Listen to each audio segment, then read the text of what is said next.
This is the second studio by the Architecture and Design Office fame. My name is David Lee, and with me is Marina Borderonay. This week it's the two of us in the studio, and we were talking about communication in architecture, specifically communication with the client that you're working with, which is an aspect of architecture that is not taught or talked about very often, so we're doing it today. Yeah, and kind of like some little nuggets on how to improve your communication with clients. Yeah. The little tips and tricks that you can do to make it a better process for everybody, for yourself.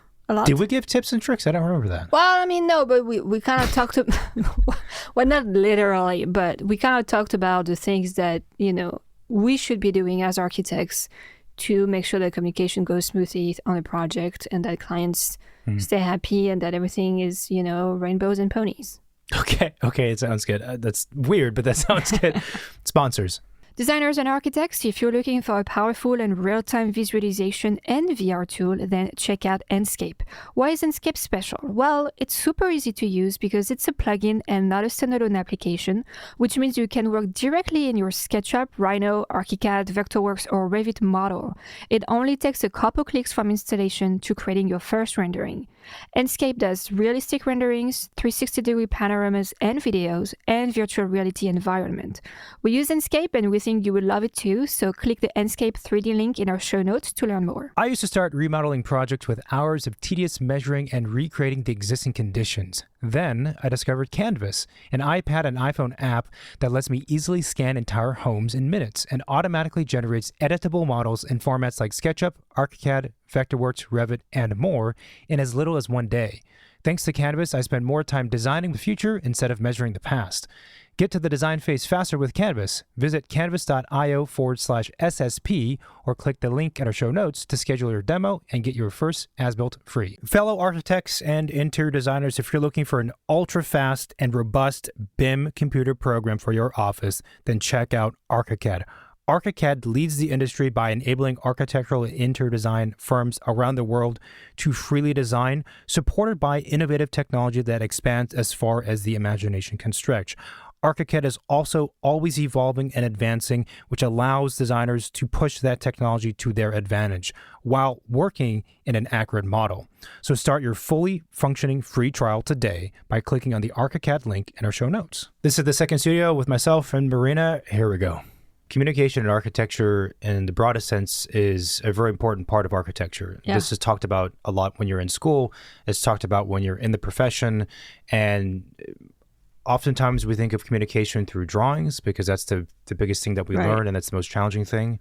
When you get to the profession, there's communication to your colleagues and people who know nothing about architecture. This is in my view, after going through all those experiences, this is the biggest challenge, right? And it's the one that's not taught in school at all. Yeah. And it's not really taught in the profession, really. You're right. It's not something that's taught in school. And it's almost, most of it is kind of common sense.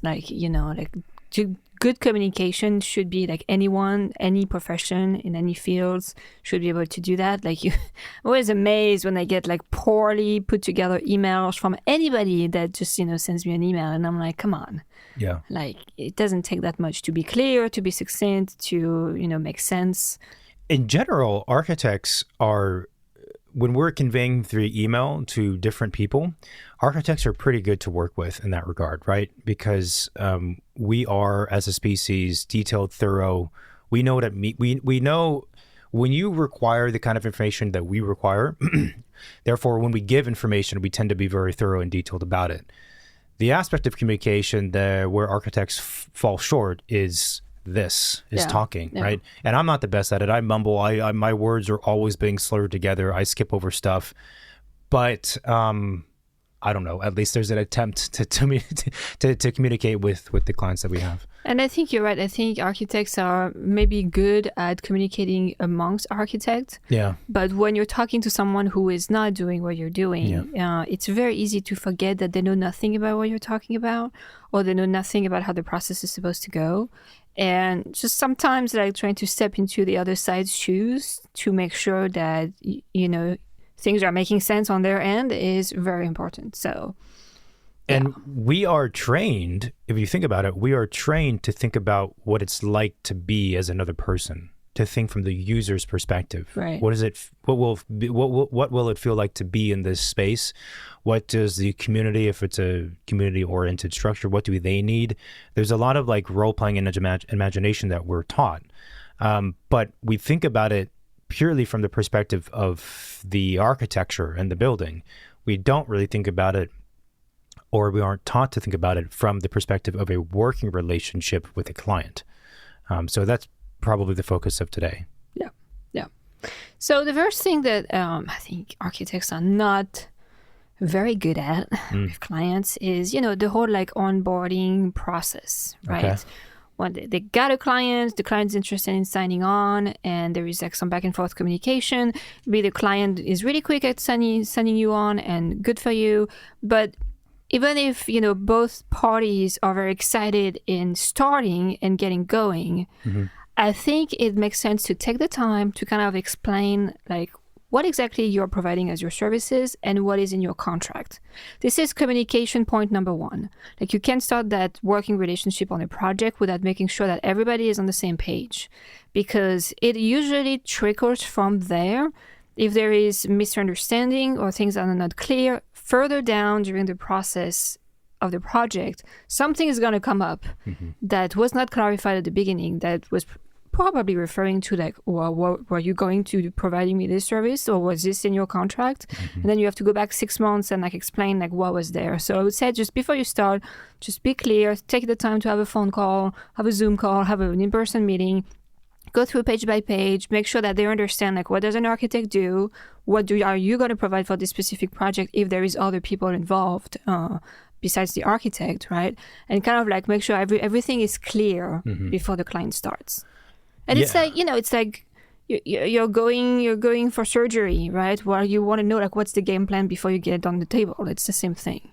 Yeah, I agree. And speaking of surgeries and medical appointments and stuff, I've never understand when you go to the doctor why they don't explain to you what they're going to do.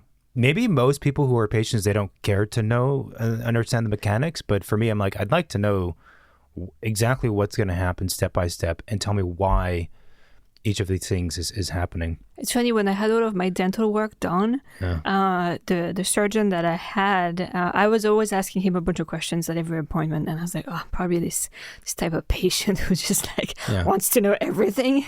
And he used the word, and I forgot what it was, to kind of describe the type of patient that I am, which is she's the type of patient who wants to know. Yeah. And I was like, oh, it's interesting. Like, there is probably profiles of patients, and architects have probably profiles of clients. Yeah.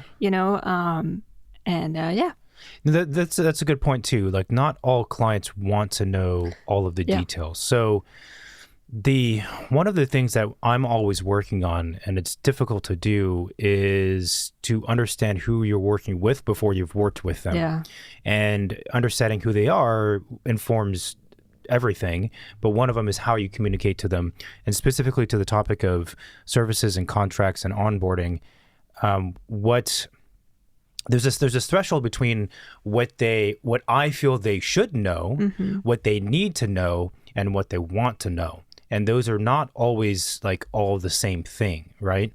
What I feel they should know is everything, because that's how I am.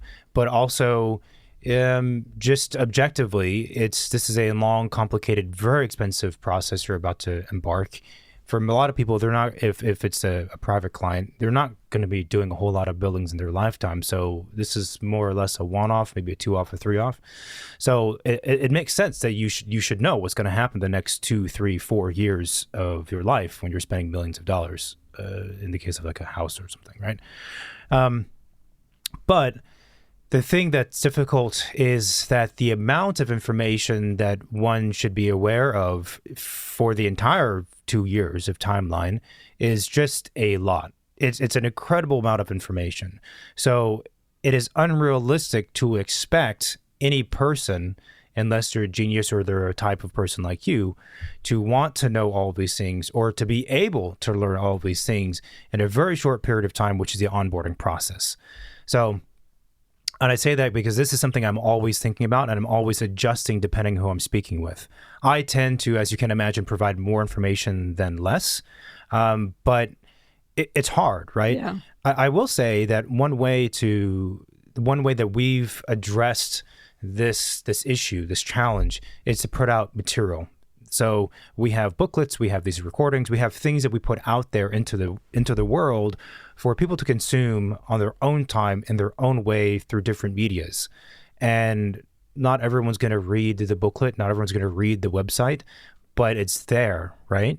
And that kind of alleviates the need to say, let's have a meeting for an hour, and this 1 hour I'm going to tell you, all the whole Bible worth of information, and a 3-hour meeting for that. Like, that doesn't really work. Yeah. So it's hard. It's hard.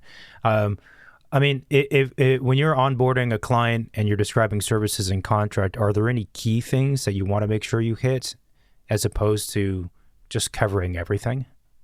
You're right. It kind of depends also, like, is the client a green client, or if they've done that before? True. If it's the first time they do a home remodel or new construction, you probably want to kind of like, explain like, okay, well, I'm an architect, but I also do like interior architecture. This is like the type of things that you can expect from me. Those are the things that I'm not going to provide. And it's, up to you to decide how you want to go about it. That's probably something that I would cover. The fee too, like how is the fee established and why you decided to establish your fee this way. Some clients are not necessarily understanding why you charge one way or the other, and you probably have a valid reason for doing that. So just kind of explaining that from the beginning. Usually people get it, and it makes sense to them. Payment schedule. They might also wonder like, well, when are you going to bill me? How much do I need to have in my bank account? Like those types of things. But I think makes sense. And of course, like the different phases, like kind of like the process. I think that's the thing that most clients are, I would say, interested in and also very anxious about, right? Is that the ones who've never done a project before, they don't know the milestones that they're going to go through. And there is kind of like, like you go to the doctor and each appointment, you don't really know what's going to happen. Are they going to take blood today? Are we going to do x-rays? Are we like, is it just a good checkup and everything's good and you come back next week? Like, there is a little bit of anticipation. Also because in their mind, they have a timeline, they have certain expectation, but it's always the unknown, the kind of like the anxiety of the unknown. So just explaining the basic phases and kind of like what happened grossly in each of them. You don't have to dive into details. Like I think you can do that during the process to keep them informed throughout. But kind of like just paint a bigger picture. I think that's helpful. And that's really difficult to do at the very beginning because, and so in our space, we do most often single family houses. We've done a lot of commercial work. We might be doing more soon, but mostly single family houses. And then that and commercial versus residential are very different things. And in terms of the clients you're working with, it's hard with a house because when you first meet somebody, let's say you've spoken via email once or twice, you've had a quick phone call, now you're meeting in person for the first time at the site or something, right? Even though you know each other through the other correspondence, you're still meeting kind of for the first time, and there's just so many unknowns. It's really hard for any professional to tell them like, this will be the schedule, this will be the timeline, this will be the budget, this will be how everything's going to go exactly, because everything we design and build is a custom new product. It's a brand new thing that's never existed before. Yes, some of the details will be the same from one project to the next. The codes will be similar depending on the locations. The materials, yes, we all have a set of palette that we work with for the most part, but still, like, it's different every time. So you're kind of required to reverse engineer from that final new thing, which is yet to be figured out, and then tell someone how long it's going to take and how much it's going to cost, which is really difficult to do. So I do think that speaking about stuff kind of in the broad scope makes sense. I think talking about projects from a like reference projects and comps makes sense. It alleviates the pressure of having to talk about your project. It's just saying this other project went this way, but that's that project. I don't know if your project is going to be the same. Sure, on paper, it's roughly the same square footage, roughly the same scope, and it's in the same region of the United States and the world, but that was a different client. I don't know what it's going to be like working with you. I want to state also that the explaining services and contracts and all that stuff, we're not proposing in this recording. This is not a how to get a client recording. No. Yeah. So I already got the client. yeah, they're already very interested because explaining your services and explaining a contract are important things, but it's not necessarily the thing you do to quote pitch to a client. Yeah. But so in my view, when it comes to pitching to a client, right, the more work you've produced, the more clients come to you and the more filtering there is because the clients know who you are. We kind of take that same approach with the stuff that we're talking about here, with the booklets and whatever else, right? So hopefully for the clients who do bother to read the things that we put out there, they come to us more educated already. I don't expect them to have memorized everything that we've put out there, but at least they're aware of it. And the other thing it does quite effectively for us, and I would imagine for any architect too, it builds a level of trust before you even met them, which is a very powerful thing.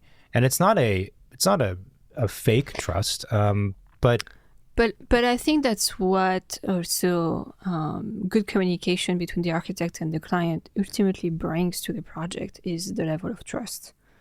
And I think transparency is a big part of that trust building. Good open lines of communication between the two sides creates transparency, creates trust, right? So it's really not something that should be overlooked or that, you think you're not good at and you're never going to get good at. Like, I think anybody could get good at that, You have to force yourself. You have to force yourself, but I mean, if you're like a normal person and you're being honest, you're not trying to like cheat people, like I don't see why you couldn't do it. I think a lot of architects they're just awkward people. They are, but if you have a business or if you are high up in a firm and you're running, the client architect relationship, you have to be good at that. You cannot afford not to be good at that.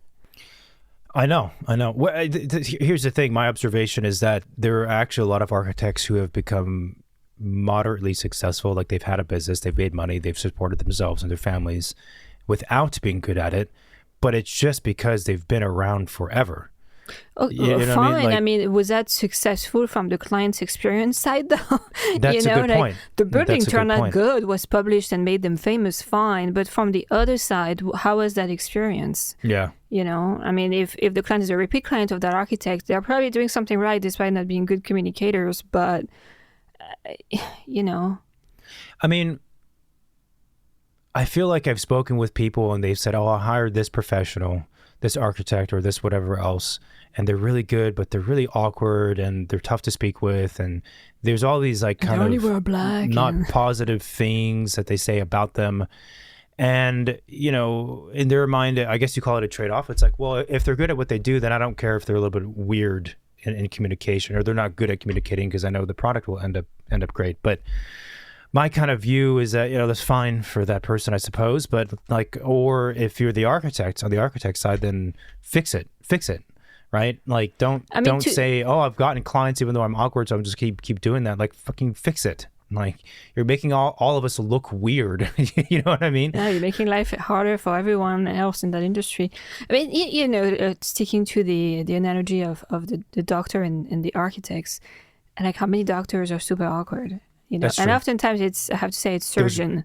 Surgeons. Like I had surgery growing up, and the doctor I had was really good, but it was extremely awkward. Yeah. So every meeting was like very strange. I mean, he did a great job, and probably was a good choice, to go with him. But some of the this is getting on a tangent. I've seen and I've spoken with a lot of people about this. It seems like sometimes the awkward medical professionals are the better ones. I don't know if it works for architects though.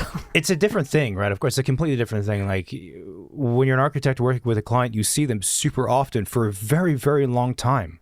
And you get personal. I mean, you get to, how they live, who they are as people. The doctor, you go, you talk about that one thing you were all focusing on, and that's it.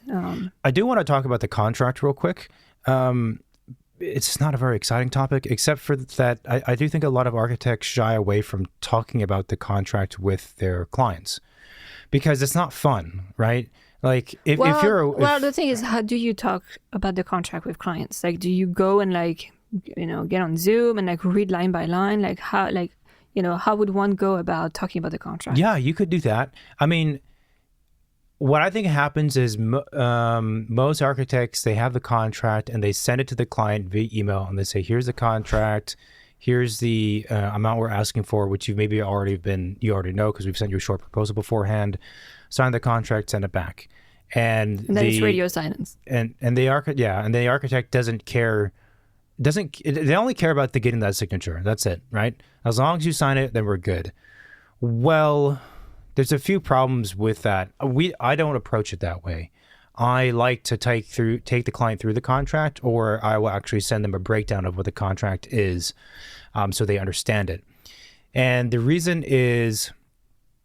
why architects don't do that is mostly time and fear. They don't want to waste time on it, and they're afraid if they talk about stuff, it's going to make the client be concerned about things, and then they're not going to sign on, right? It's almost like be the opposite, though. I'd rather have them. I don't care if they actually read it. I just want them to sign it, and we're going to go. But it goes back to what you were saying of making sure the client's informed. So I do not want a client to sign a contract if they haven't read it. No. So I do as much as I can to make sure they've read it.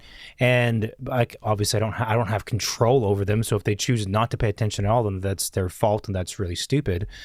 I'll still get them somehow, because I'll still explain to them what's going to happen even if it's not directly about the contract. But this thing of like, sign it, and then it doesn't matter how or why they signed it. That's a problem, because that means they're not informed. That means if there's an issue that takes place, they're probably going to assume something that is the opposite of what's in the contract, right? Versus had they been informed, then, and hopefully if they remember, there's a part of them will be like this. I think we talked about this before. Oh yeah, it's in the contract, yada yada yada. Well, the problem too is just sending the contract document by email and going through it with them is that you're expecting them to sign, or you're expecting them to come back with comments on the contract. Mm-hmm. But then, first of all, they have to understand the contract well to have pertinent comments. Yeah.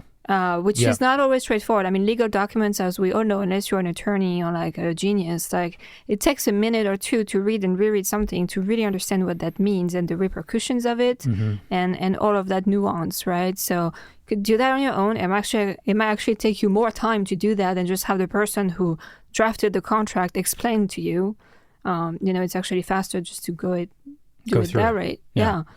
And again, if you make this kind of extra effort and then later on the client misremembers what is in the contract, then you're kind of in a better space, because you're like, well, we did in fact talk about this and it is in the contract. And then the client has to say, oh yeah, I forgot, like my apologies. Well, and if you review it together, like the questions would come as you go through it more easily than if they're trying to understand the process. They don't understand the contract, right? They ask questions that actually don't make sense to what's written. Then you have to explain things. It's actually more cumbersome than just sitting down, looking at it together, and going through it. But that's the thing, though, right? It's going through an 8-page or 11-page or however many pages you have document is not pleasant. And when you have for architects, when you have a client who's approached you or you've approached them and you're both excited to work together, you want a very smooth beginning. You just want to like get into it, right?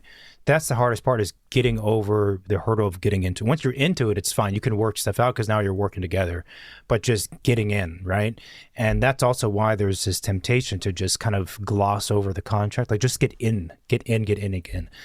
So, I mean, I get it, but I mean, it does inevitably cause problems. And here's the thing too, if you send the contract to a client, they don't read it and they sign it, and they later on are upset about something which is clearly stated in the contract, who's to blame? Yeah. The client is to blame. Will the client think of it that way? 100% no. Yeah. So there are these, and any business owner knows this, there's these kind of like, there's the truth and then there's reality, and they're not always the same thing in terms of how people feel, right? So you might be in the right about something, but if the client's pissed off and they subconsciously blame you, even though they know it's not your fault, that's still a problem for you, Yeah. right? And there's really nothing you can do to get around that. And stating repeatedly, "Not my fault, you didn't read it," is not productive. It doesn't help anything. I mean, including yourself. it's like you buy something, or you do a subscription to an app or a platform, and you don't read the fine print. Yeah, it's on you. You should have read the fine print, but also you feel like you've been cheated. Like there is a feeling of, there's not a good feeling about it, right? Like you feel like, well, I've been taken advantage of, in a way, and that's not a good thing. There is a threshold. I mean, to be honest, also, I'm not in the business of babysitting clients. We help them and keep them informed, but there's also some people are just like, they don't have the emotional intelligence, the emotional maturity to be in working relationships with people. And to be honest, I'm like, then don't work with me. I don't care to work with someone who's just not an adult. We don't take 4 years old there are limits, clients. right? Like I'm not your babysitter. Like, grow up. So the next thing, but it is It's true. true. I mean, there's so much we can do. Like, and it's a two-way relationship. So once the projects start, there's communication through the drawings, the documents, the presentation, being clear in presenting your ideas, which is very much what we've been trained in during school, right? Like kind of like pulling together the whole design presentation and the communication of that presentation, which, I think we had other recordings talking about how to present things, which covers that. But there is something important during those types of meetings with clients, like design meetings, right? I feel is that, and it, each architect might have their style about how they communicate their design ideas to clients. Like, some people might be like, okay, here it is. This is the project. And there is one option. Some people might be like, here is everything I've tried, from 0 to 200. Yeah, which I don't recommend. But And step in my brain, that's their style. And then there is other people's style, which maybe is like, okay, well, I've done 0 to 100, but I narrowed it down to 3 for you. So now we can talk about these 3. Yeah. I think it's very important for client, whichever style is your style of communication, is to explain to whatever level of details they're interested in or not interested in, what is the pros and cons of this option, this design, and all of those things. Some clients, like, me going to the dentist, are very interested in knowing, like, well, why is this, facade better than this option? Or why is this floor plan better than, option 2? I don't understand the difference. They both look good to me. Like, why can, one is better than the other? Some clients are not interested in learning those nuances. They're more like, okay, well, you tell me, which one do you think is best? But I think it's important to explain that, because it just kind of tells the client how we think as architects, like how our brain is made of, and how we approach things, how we rationalize and create. Otherwise, what you don't want is the client to be like, I like this. You kind of want them to understand and feel comfortable in the decision they're making when they said, this is the option I want to move forward with. And that they kind of like fully understood why they want to go forward with this option and not the other, like 1, 2, or 100. Yeah. I agree. And it's one of the ways that architects distinguish themselves from other professionals is that, again, we operate in the space of the why questions, right? The why questions are how we arrive to the proposals that we show the client and the solutions that we create, right? They're governed and dictated and built on a foundation of why. And I agree. I think it's doing the client, yourself, the professional disservice if you don't explain those things. I think I've said it before in here. I think it's silly to not explain those things. Yes, some clients have very little interest in it. Some clients have very little time, and you have to always massage and sculpt what you're saying for the situation. But, I can take half an hour to explain why a floor plan is great. I can take 30 seconds and explain it as well. Yeah. I can do it in 10 seconds if I really need to. That's one of the things you learn in school is how to explain things long format and super, super short format. And it's not easy to learn that. It's a skill to be able to do that. I worked at an office, and we had, I think it was the president, but we had this person in the office who was at like the very, very top, right? And obviously, if you're that important at this big office, you're not drawing stuff, you're not drafting stuff, you're not rendering stuff, you're not there. You're flying around the world in his case, going to all these meetings, and he's scattered. But he would participate in design presentations pretty often when needed, when you need somewhat of that kind of weight to come in. And he had this skill, I think a lot of architects do, but he was really good at it. A team would do work, like a couple of weeks of work, so a lot of work, produce the designs and whatever. But sometimes you need El Presidente to be the one giving the presentation. You just need it, right? But he wasn't the one working on it. You would give him the presentations. He would flip through it, be like, I got it. And he'd present the thing, and it would present it as if he was the only person working on the project. I mean, and he knew it that well. It was pretty remarkable to witness. That's kind of an extreme example, I think. Someone who's like just highly skilled. That's also probably why they're in that position, that ability to step into a foreign situation and just get it immediately. Yeah. But you kind of need to adopt that skill set, right? So I don't think that there's ever a meeting where there is not the time and the space to explain the thinking behind the solutions you're proposing. Yeah. I'm kind of flashing back to high school when I don't know if it was the same for you, but when you're in math class, like calculus or like whatever it is, right? The teachers are always saying, always show your work. That's the Americans. They always say that students, show me your work, show their work. Meaning to say, if I give you this complex problem and you write the answer is 3, I don't want to see that. You have to write in pencil your process and how you got to the solution 3, because I need to understand how you got there from a teaching perspective. But the same thing applies, right? And the reason why it's important is, one, it communicates the value of yourself and the profession through education, right? And really educating is the thing. The client is becoming educating about architecture. Not that we're missionaries, but they're becoming educating about that, and they're becoming educated about their project over time.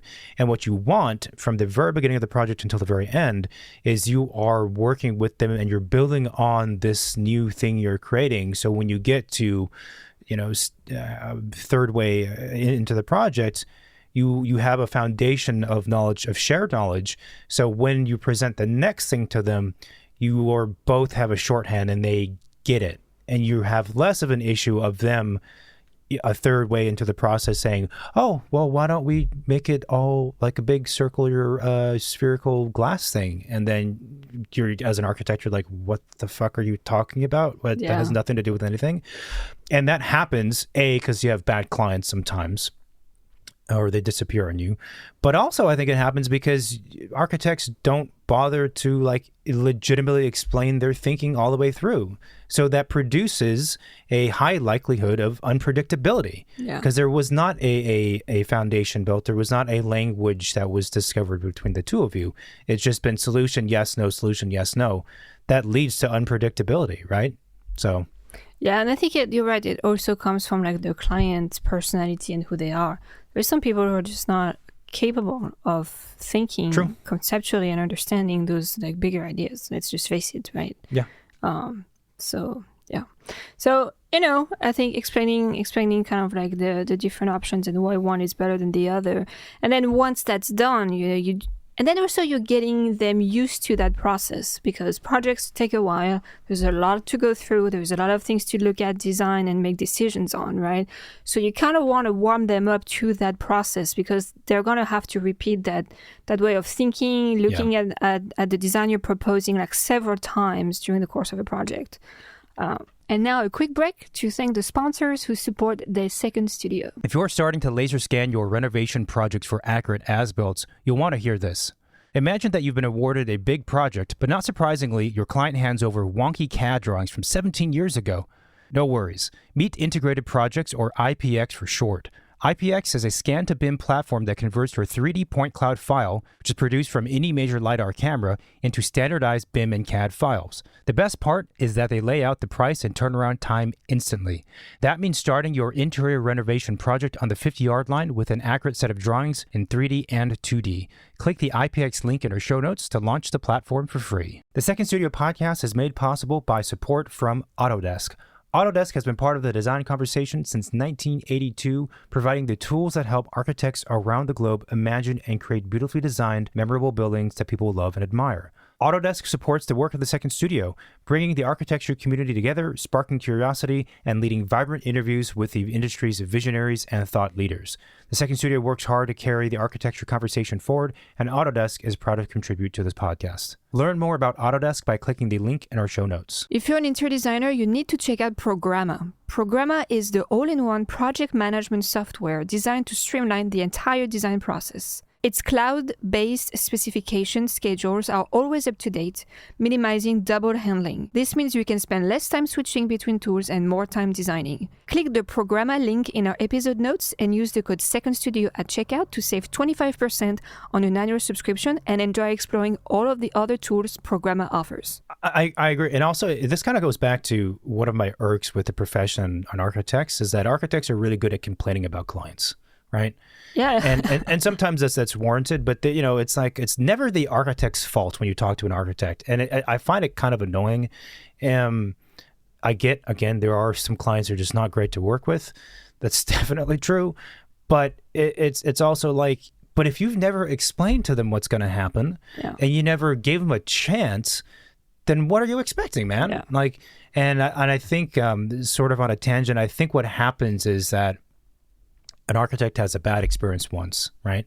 So the next time they do the opposite of what they should be doing, which is they don't even bother. Like, I'm not going to bother explaining this and that. Like, I just want to get through. I just want a yes. Yeah. That's all I care about is the signature, the contract, and then a yes at the meeting, and the next yes, and then the payment. That's it. Because I had a bad experience and they just don't get it. And then you do that enough times, and now that architect, their default thinking is no one gets it, they don't get me, I just need to get through and get the yes.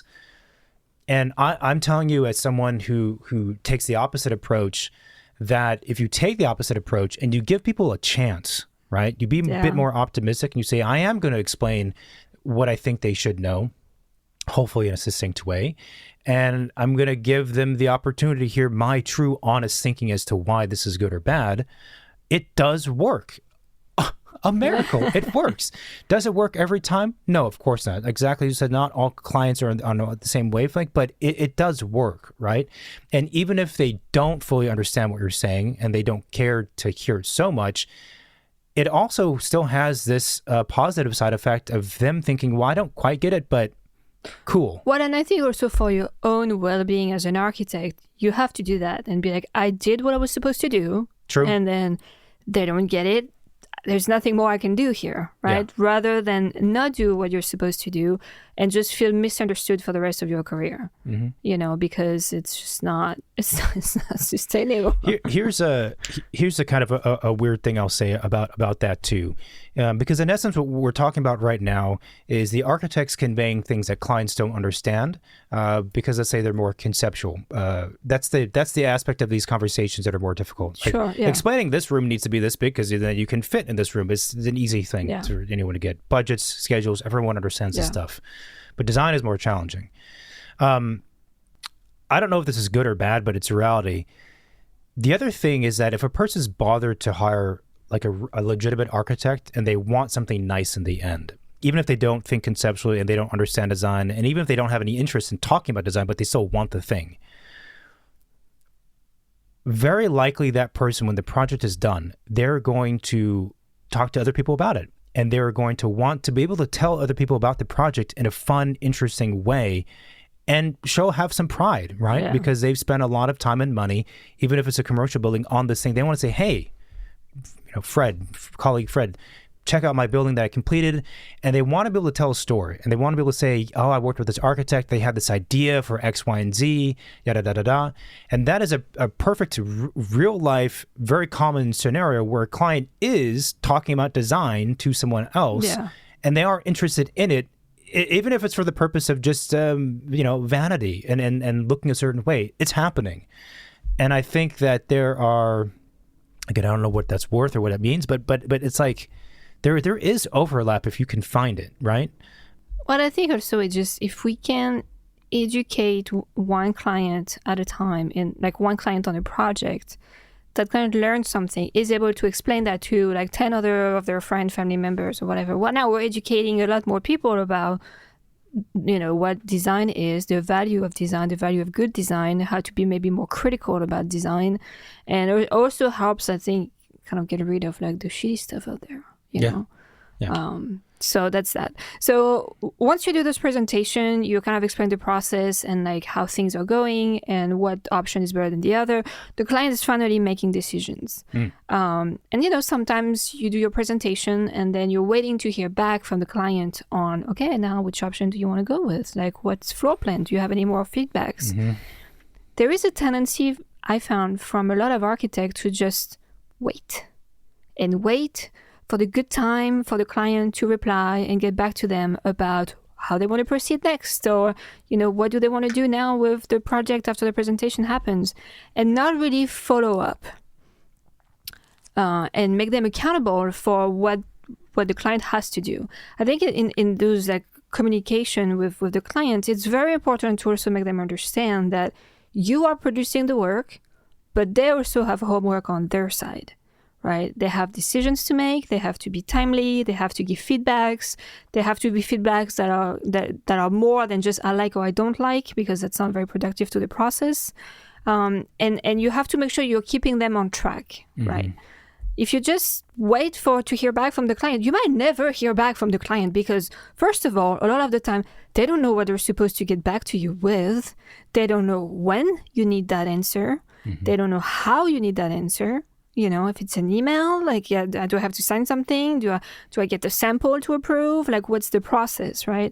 And we all know that the decision-making process that oftentimes causes issues and delays in projects, right? People change their mind because they decided too quickly or they took too long, and that the schedule is like stretching and stretching and stretching, and at the end, like, we're all running behind schedule. So the decision making is very important, and the client needs to be, kept accountable for that, and make sure that you're doing your work proactively about making sure you're getting what you need from the client. Yeah. This falls into the client management, portion of the services, and it's something that, a lot of architects, that's not their primary passion or interest, is doing that kind of stuff. Like, we want to design buildings, we don't have any interest in it, And it's hard too. I mean, if you're a big office and you have like hundreds of people and you have like, teams of 15 PMs. And one person is just dedicated to like follow up with the client every 2 days, like that's one thing. Every 2 days. If you're a smaller shop and you have like 20 projects running at a time, you gotta be good at keeping track of like, when did you meet? When did you ask them for this? Now it's time to follow up. Now it's time to follow up again. Now this is the deadline. We got to know by this date, right? It is management. It is project management. And it goes back again to, like I was saying before, should the architect have to do this? Could be argued no. Like, the client should keep track of their own stuff. The client should, again, be an adult. They know they have to get back on time world, and all that stuff. Does it happen? No. So do something about it. Again, instead of just complaining. The other thing is, for the architects, like, use the side of your brain that you have, the muscle to understand what it's like to be someone else. Like, imagine you're them. They got kids. They have another job that's probably full time, or there's some CEO, someone important who has flexibility, but they're always running around to different stuff. Like, they're juggling 6-10 different things, and their project is an important thing to them, but it's probably not the most important thing. It might not even be top 3, depending on who you're dealing with. Even when it's going on, it might not be the top 3 or top 5. So you have to kind of put that into context, being to say that they might not have the ability or their wherewithal or the interest to like keeping track of all this stuff. And they might also just rely on you as a professional to handle everything for them. And handling everything for them also means keeping them in check and saying, this is the schedule. It's been this time. We need an answer. Otherwise, things are going to get delayed and whatnot. It's just part of it. Again, as opposed to so many architects, they sit and they wait, and then somehow they allow that time to also cause them to be annoyed because the client's taking forever. It's like, well, did you touch base with them? No. Well, then... I mean, we live in a modern world, right? We have emails. Imagine like back in the 20s when emails were not a thing. you had to like get a hold of a phone You didn't get on a and horse. like get a horse and a pigeon. I mean, it was like a lot more work, right? Now you can even schedule email. So if you haven't heard back from your client in a week, you can like have it scheduled so it automatically, follows. So you don't even have to keep track. You don't even have to be good at doing project management. But it could also be the smallest thing is like you're doing a design presentation and you kind of talk about like the next step. So everybody knows like what's going to happen next and what do you need for that next step to happen. Yeah. There are times in a project where there are longer periods where the architect and the client are not speaking with each other because you're waiting. Everyone's waiting for stuff. There's no reason to talk to the client other than you're just waiting for something. It's still a good idea, I think, to periodically just kind of touch base with them and see how they're doing, right? Purely because it feels, from a client's perspective, it feels good to know they haven't forgotten about you.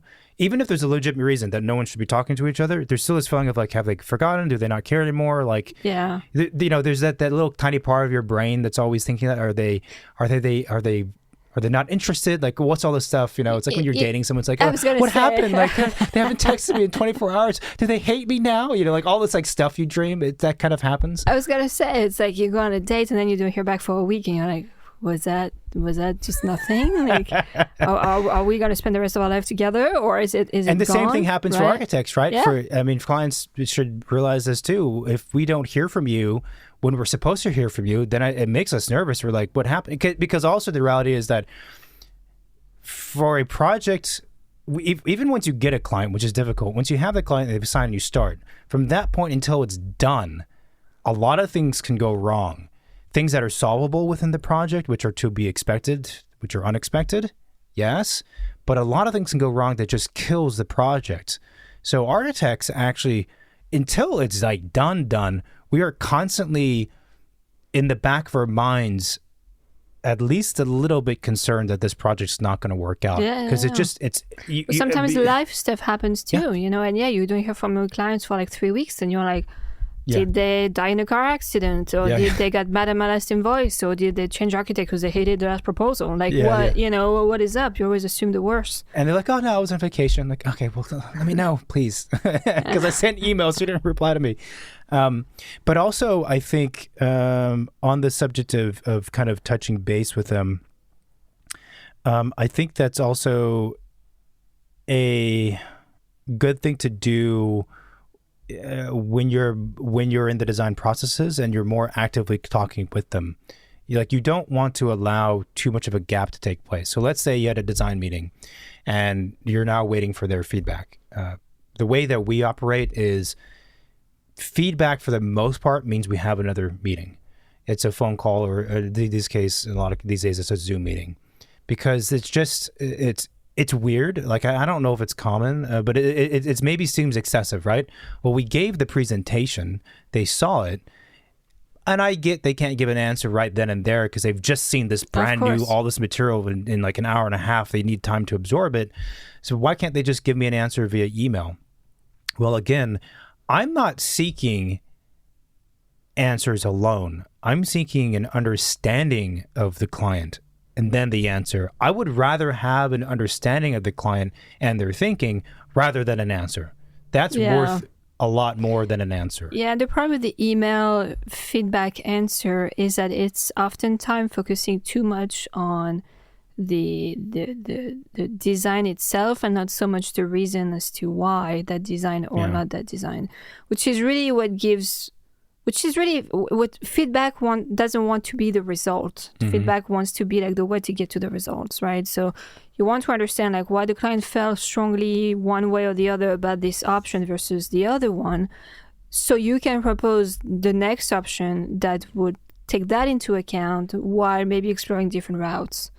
And that's it. And as we said before, design is an iterative process. It's never like, here it is, you like it, don't like it. Oh, I don't like that, so let's do that instead. Well, no, there is many ways we could go about it. Yeah, for sure. I think the other thing too, when there's not enough communication between the two sides for an extended period of time, and any architects listening are going to laugh at this because they know it's true. When a client, quote, disappears for an extended period, the chances that they're going to come back with some new design idea, which has nothing to do with the project and makes no sense, but they were suddenly inspired by their trip to Tuscany or whatever, right? That happens very often. And I can hear the listeners being like, it's probably people listening like that just happened to be last week. Being inspired by other things is not a bad thing. It's not like we're trying to deter people from that. But I think the maintaining more consistent communication, frequent communication helps that. So at least you're able to pivot and move with them or correct their course if they start to veer off, if that's the case. That's not always the case. I was in an office and working at an office back in previous times, and we would have like really long gaps between seeing the client, gaps between communication. Sometimes it takes a long time between design meetings, and that's what it is. But you should still have some kind of communication going on between that time. And we just didn't do that. And I swear it just felt like every time we had a design meeting, we were starting from scratch because it had just been too long. And I don't think in that case, in that office, we were not doing a lot of the stuff that we've outlined here, like explaining stuff and process and understanding whys and all those things. So it was really hard. And again, a lot of things at play in that example I'm thinking of, but I think one of them was that we just let too much time go past without talking to them at all, and then people veer off. But there is kind of a momentum to the project too. There's right? a life to the project. There is a life to the project, and you want to maintain. Yeah, it's like a heartbeat, right? The project has a heartbeat. The beginning, it's very fast, and then eventually, like the heartbeat kind of slows down as you move through construction and toward the end. But you do want to maintain the heartbeat. When you're losing it, it's not a good sign. The blood stopped circulating, the oxygen didn't feed the brain, and eventually things got lost in between, and that's just not... Resuscitating is very hard to do. Resuscitating it has damages. But it doesn't take much just to keep the beat going. And that's what I'm saying. It doesn't have to be a meeting in between meetings. It could be just an email, a phone call, or even something like, hey, how's it going? I don't know, something. You need touch points, right? To keep the thing moving. The other thing we've kind of like designed decision making, I think it's also important to remind your client to take their time to think about the decisions that they're going to make. There is a lot of different clients out there. There is the ones that, need to talk about things offline, just the two of them over the weekend, sometimes even take a week to fully think about things and consider things before they give the answer. Sometimes they need the architect to help them decide, they need their opinion to help them make their decision. Sometimes they could just make their decision on their own, and if it's a couple, they're both on the same wavelength and they agree like very, very quickly and things are very easy. Sometimes it's not that simple. And sometimes you have clients who rush through the decision process thinking that it's going to help the project move faster. No, it won't. And I have to say, every time that happens, it's never been great because people don't actually spend the time to think about what they're deciding and feel confident and strongly about their decision. So they're constantly reconsidering the things that they've decided on, which is a problem for us because we built on to the previous... we're like you're building a pyramid, right? Like that stone got approved, we can move on to building the next layer and the next layer and the next layer. If you're still reconsidering the first layer stone, well, that's going to crumble in that corner. Like you can't do that. So it's not helping the process to move too fast in the decision. I think clients have to be confident. They have to take their time to think about it, consider the other options. If they have questions or doubt, voice that to the architect to make sure maybe other things are being explored and talked about. But yeah, moving too quickly and you can make the wrong decision on project for sure. Yeah, I agree. And I think if you talk to any contractor and you talk to an owner's rep, and owner's reps are interesting people because they have a very unique kind of fly on the wall perspective of everybody. What you said is something that they would agree with, and they've said it, I think, on the show numerous times. Like, if you're a client, what are the things you can do to be a good client or help the process? One of them is make decisions you're confident in. Make good decisions. It's amazing how often we will hear that as the answer on their own. I don't prompt people. Make good decisions, meaning make decisions that are on time, not late and not rushed, and that you're confident in, and you're not going to change your mind. Now, it's perfectly normal for someone to change their mind, though, right? Because some decisions, some things require time. And it could be that you've taken a week to think about it. You discuss with your partner and you're like, yeah, we feel very confident in this. And life goes on and you evolve and change a little bit over the course of a few months. A few months is enough time for a person to change to a degree. And then you're like, I don't know about that thing. That, we can't help that. No one can help that. Yeah. That's normal. But as much as we can, we should not have that happen. And I do agree that there are clients who just, they rush. The unfortunate and fortunate reality of these projects is, apart from professionals being extremely unprofessional and just disappearing or just being lazy and making promises they can't hold and just not doing anything when they should be doing something, that aside, the schedule of the project is going to be what it's going to be. Any design office can't, there's a certain pace they work at. They can't really exceed that pace without quality suffering dramatically. Contractors cannot exceed a certain pace because they're limited by physics. Just the reality of how long it takes to do stuff, for materials to arrive, to get labor that's available. Like, there's just things the mechanics to dry of and it. Cure, Things to dry and to cure. And clients, you need a certain amount of time to think. You can try to rush yourself, but it doesn't work. So this is like the thing I'm always hesitant to say, because clients are like, no one wants to hear this, but it's kind of going to be what it's going to be. That's also why, if you talk to an architect, if you have this project and you were to speak with a bunch of professionals, architects, contractors, and everyone educated, and somehow we all knew what this project was going to be, and you said how long it's going to take, we'll give you a timeline. The timeline, all the professionals, assuming they're of the same quality, will give you roughly the same answer, right? It'll be the same. And then you have clients who are like, okay, well, I'd like to figure out how to hack the system in the process. Let's shave off an extra 8 months. And most professionals will say either no, or they'll say sure, knowing it's not going to happen. It's never going to happen. It's funny because you never hear a success story of any architectural project. It was like, hey, we hacked the system. We did it in There's no hacking of systems. And we made decisions within seconds, and the project turned out to be the best project in the world. No, it never happened. The thing too with that is if there was truly a way to make everything more efficient that dramatically, do you think I would not be doing that myself? Well, that's the funny thing with hacks, right? Is that if you find a hack that works, it goes viral. So, I haven't been aware of any, architectural design hacks that's gone viral that solve everybody's problem. I feel like, it's there isn't.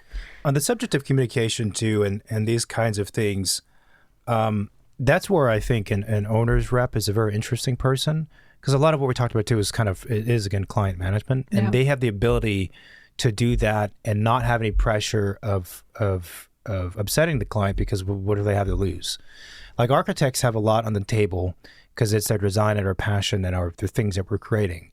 And if something goes awry, the risk that we have is that what we've created is not going to happen in the form that we believe it should be, or it's not going to happen because it's not going to get built, or whatever.